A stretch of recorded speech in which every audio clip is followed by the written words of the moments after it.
14 अगस्त 1947 दो देश बने, एक नई शुरुआत हुई। लेकिन साथ ही शुरू हुआ दुनिया का सबसे बड़ा प्लान और सबसे दर्दनाक इतिहास, भारत और पाकिस्तान का बंटवारा। सिर्फ एक राजनीतिक फैसला नहीं था, ये थी लाखों लोगों की मौत और बर्बादी की कहानी।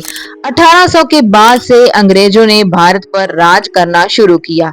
धीरे धीरे पूरा हिंदुस्तान उनकी मुट्ठी में आ गया, लेकिन हिंदुस्तानी चुप नहीं बैठे। आजादी की लड़ाई शुरू हुई। अब इस आजादी की लड़ाई में दो बड़ी राजनीतिक ताकतें भी थी। एक थी इंडियन नेशनल कांग्रेस, जिसमें गांधी जी, नेहरू जी जैसे नेता थे, और दूसरी थी मुस्लिम लीग, जिसे लीड कर रहे थे मोहम्मद अली जिन्ना। कांग्रेस चाहती थी एकजुट भारत, सब धर्म साथ में, पर मोहम्मद जिन्ना को डर था कि मुसलमानों को हिंदू देश में बराबरी नहीं मिलेगी। यही डर धीरे धीरे एक मांग में बदल गया, अलग मुस्लिम देश पाकिस्तान। 1858 से भारत पर अंग्रेजों का राज था, पर धीरे धीरे भारतीयों में आजादी की चाह बढ़ने लगी। महात्मा गांधी ने सत्याग्रह और अहिंसा के जरिए आजादी की लड़ाई लड़ी, और उधर मुसलमानों को डर था कि हिंदू सरकार उनकी आवाज को दबा देगी। 1940 में मोहम्मद अली जिन्ना और मुस्लिम लोग ने लाहौर प्रस्ताव पास किया, जिसमें कहा गया कि मुसलमानों के लिए एक अलग देश बनाया जाए, पाकिस्तान। जिन्ना कहते थे हिंदू और मुसलमान दो अलग कौमें हैं जो एक साथ नहीं रह सकती। गांधी जी और नेहरू जी इसके खिलाफ थे। वह भारत को एकजुट बनाना चाहते थे।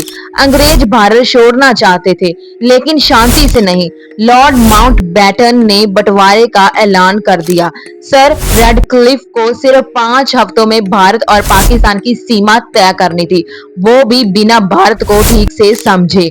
14 अगस्त 1947 को पाकिस्तान बना और 15 अगस्त 1947 को भारत आजाद हुआ। लेकिन आजादी के साथ आया बर्बादी का तूफान।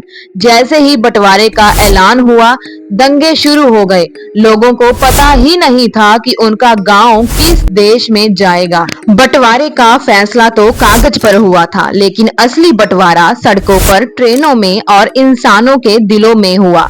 14-15 अगस्त 1947 के बाद करीब 1.5 करोड़ लोग एक दूसरे के देश में चले गए। कुछ मुसलमान भारत से पाकिस्तान गए और कुछ हिंदू सिख पाकिस्तान से भारत लौटे। पर यह सफर कोई आम सफर नहीं था, ये था मौत का रास्ता। लोगों के पास ना खाना था, ना पानी, ना सुरक्षा। हर कोई बस जान बचाकर भाग रहा था। लाहौर से दिल्ली आने वाली ट्रेन पूरी लाशों से भरी हुई थी, एक भी जिंदा इंसान नहीं बचा था। इसी तरह दूसरी तरफ भी पाकिस्तान आने वाली ट्रेन भी लाशों से भरी हुई थी।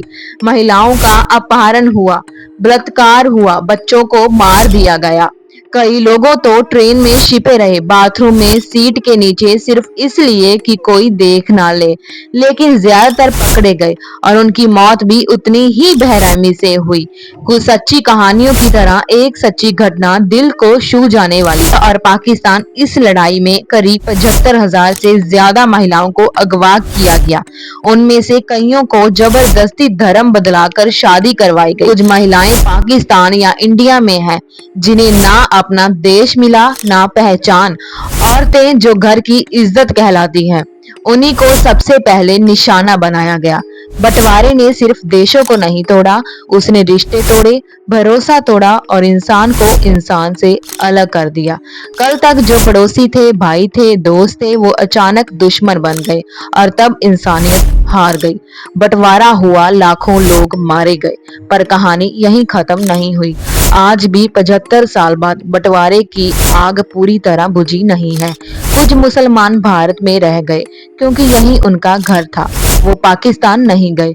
उन्होंने कहा हम भारत में पैदा हुए हैं और यहीं मरेंगे, और आज वो सभी पाकिस्तान में नहीं जा सकते और उनके पास भारतीय नागरिकता है।